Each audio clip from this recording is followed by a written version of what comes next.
Yeah, I don't really have a problem watching foreign films.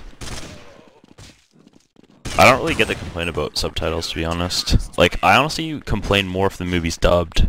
Like, that annoys me, like, a lot. That's even worse. I can't believe anyone watches English language dubs. They're fucking terrible. Some people, like, complain, and they're like, oh, well, do you have a dubbed version? I'm like, why would you watch a dubbed version? The very first time I downloaded Old Boy, it was dubbed, and I just deleted it, because it was so awful. Like, I couldn't do it.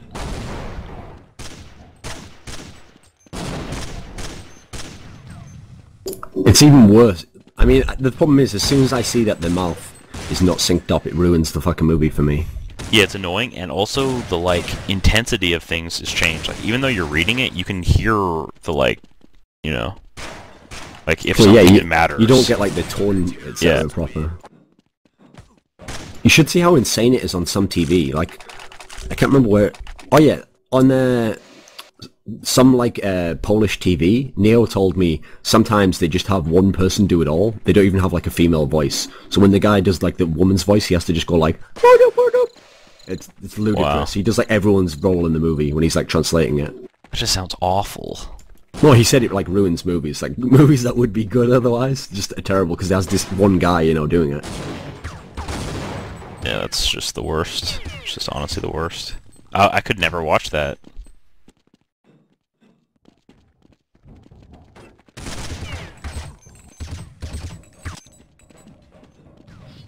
How many are in the server now? Let me check. Oh, seems like there's 9 out of 10. So you might want to connect here. Last number is 1.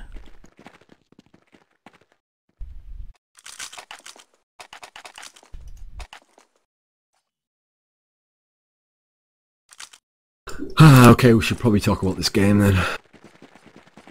Yep. I mean, let's just say straight up front that, like, all the groups are going to be boring. Like, there's not a single group where I think it's even possible for the top 2 teams, like, that we all expect to go through, not to go, except the ones where the other top teams are shit anyway, like the eSahara group or whatever. But, I mean, this is probably... I mean, I'm guessing we're going to say this is, like, the second best match of the group stage, like, after FX versus WinFact. Yeah, this is definitely the second best. I mean, eSahara could potentially make this into an interesting game, but, I mean, it's unlikely. Well, especially, the thing is, eSahara aren't bad on Nuke, but I just think SK are really good on Nuke. Yeah, it's probably their best map. Like, I've always thought it really fits Swedish teams. They're just, like, the best at the CT sides. They're just ridiculous, you know? Yeah. It's like the teamwork style of Swedish teams just seems to suit this map so well.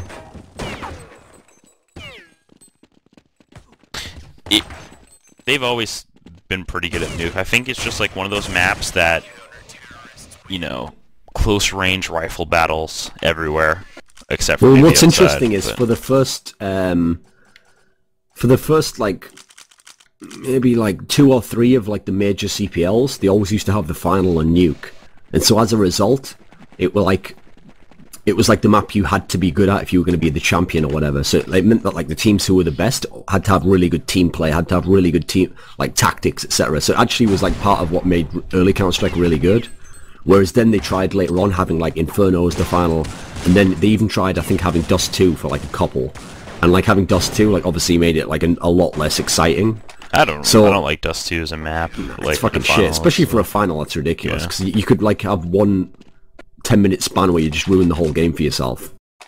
Yeah, and like one team can just run away with a match, and like it's really hard if a team starts getting like a 7-0 lead on T side and Dust 2. You can expect the half to end like 12-3. But as a result, I mean, that's why I think like the Swedish style and like scene has always been like one of the best at Nuke. Yeah, well, I've talked to Tommy about this before. I feel like if you want to pick one map that like good teams shouldn't lose to a team like an underdog team, I would pick Nuke. Like, well, the 2 most tactical maps in my opinion, Train and Nuke. Like, you can say Inferno because you can do a lot of tactics, but I mean you can also get away with shit on Inferno, whereas on Train T-side and Nuke T-side you have to be a really good team to win. But the problem with Train, obviously, is that any fucking idiot with like a good AWPer can just have a good CT side, and it's not even a game. So yeah, that's why I can think see what you Nuke's mean about saying Nuke's the one map. You know, you can't really get random on Nuke as much as like you obviously you can get. I think Ramp is the most prone to like some guy just like raping your Ramp player, but that really shouldn't happen. Opposed to like Train, like you said, just AWPers hitting shots. I mean, well, even bad teams, you know, can have like a ridiculous half that just like if they're first and they go to CT half, they can get a stupid roll going. You know. yeah. You get like a nice 12-3 CT half by like winning pistol and some lucky rounds. And Plus, what I've always liked about Nuke is the fact that for both Nuke and Train, I've always said that if a game is if the two teams mainly win like tons of CT rounds, then the game tends not to actually be that interesting. Whereas you can tell the really good teams by the ones who are having like insane T halves. Like anyone who gets over 8 rounds as T on Nuke is like a really good team, unless they're playing someone shit, obviously. yeah. And so if you watch like the really good teams, like any of the dominant teams, like a Fnatic of 2009, or even like again when they're like on form, like watching them on T side of Nuke is fun as fuck because like they're just forcing rounds where like they shouldn't be able to win them, you know.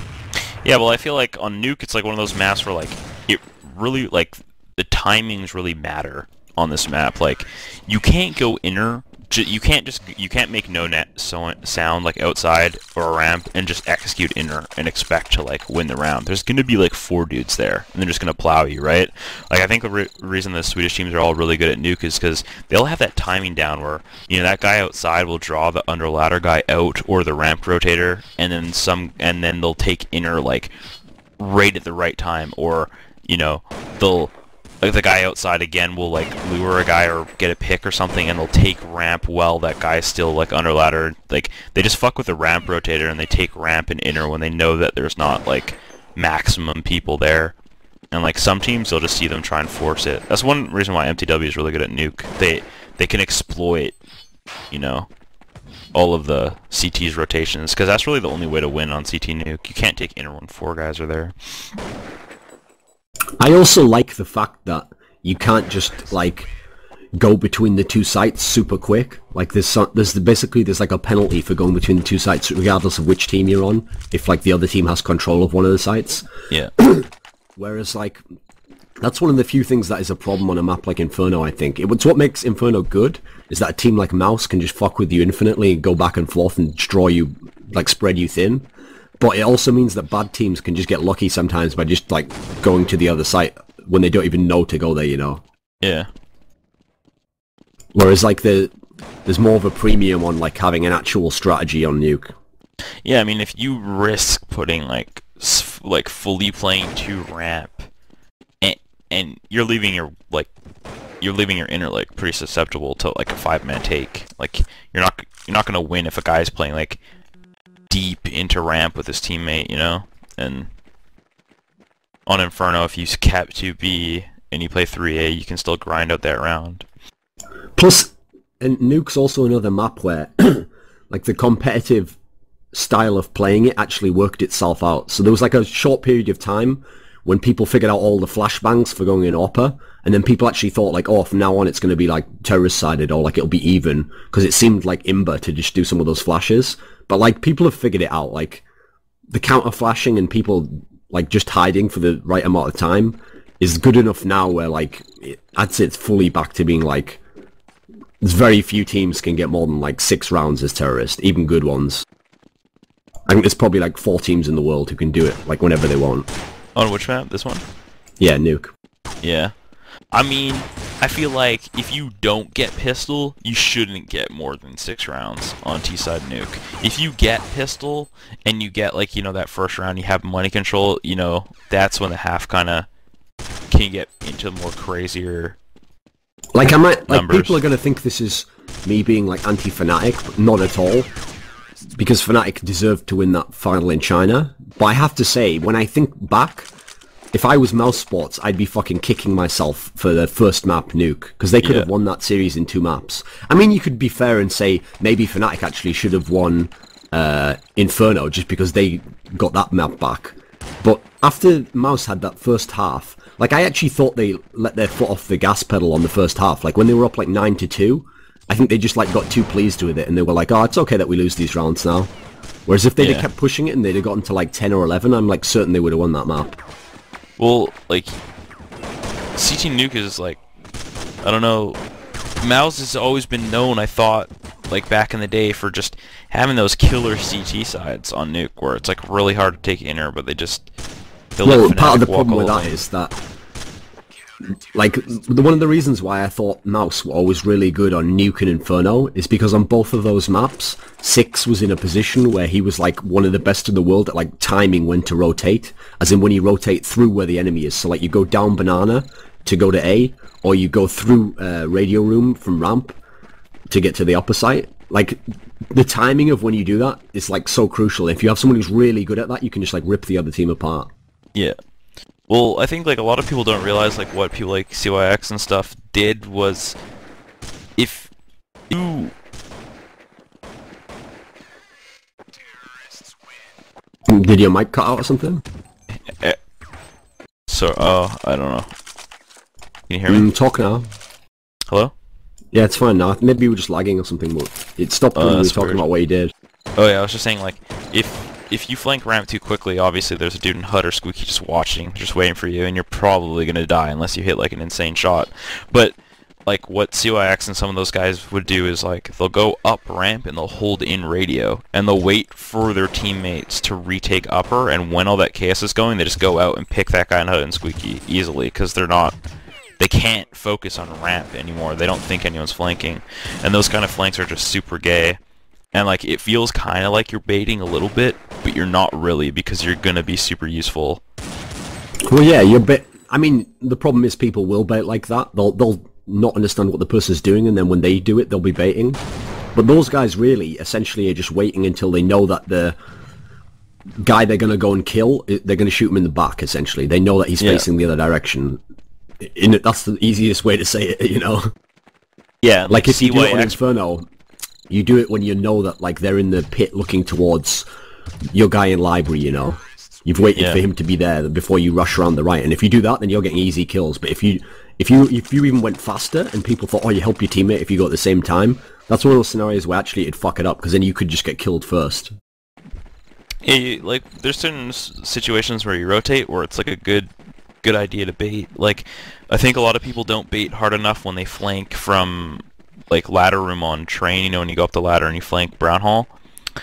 If you straight flank, there's always a dude waiting for you. Like, you can get lucky the odd time, maybe in scrims more so, but, like, in a match, usually there's a dude just waiting for you. But if you wait, and, like, you won't have enough time to defuse. Like, you have to have your teammate close to defuse, but if you just let your teammate start fighting and you super late flank, like, Brown Hall, you'll kill, like, 2 good dudes in there. Like, or put a lot of pressure on the upper guy so he can't, like, you know, just run around. Okay, so what do you think of, I'm still waiting on one guy. What do you think of eSahara overall then? Because, like, from what I remember of what we did of Game Goon, we were actually suggesting that they might be, like, a solid team. But then at Game Goon, they were, like, fucking pretty underwhelming, I thought. Yeah, I was like, when they announced this lineup, I was like, kind of a little bit disappointed MSX wasn't in it, but at the same time, it's like a pretty solid lineup. And I thought, like, you know, it can definitely compete with top teams, but from what they've shown, they just, like, totally underperformed, I think, with this lineup. I do think they have potential. The mix didn't actually even seem to be that good, though. Yeah. Like, it didn't seem like they had a solid blend. They just had, like... Actually, what's interesting about them playing this map is I wonder if, is it Hearts who does that gay thing where he just, like, uses the auto-sniper to shoot through the guy above ladder? Or was that Irek who did that? I actually don't know. I can't remember. I think it might have been Hearts who did it, actually. Where if he buys that gun, he just, like, rushes to that position and just, like, shoots you, and if you don't know the guy's going to have that one gun, then it works. Yeah, it's totally possible that it's him. I can't recall, though. But it's someone on their team, definitely, because he was, like, famous for doing it in the other French teams as well. I just know that, like, Sixer's obviously a super solid opera and, like, a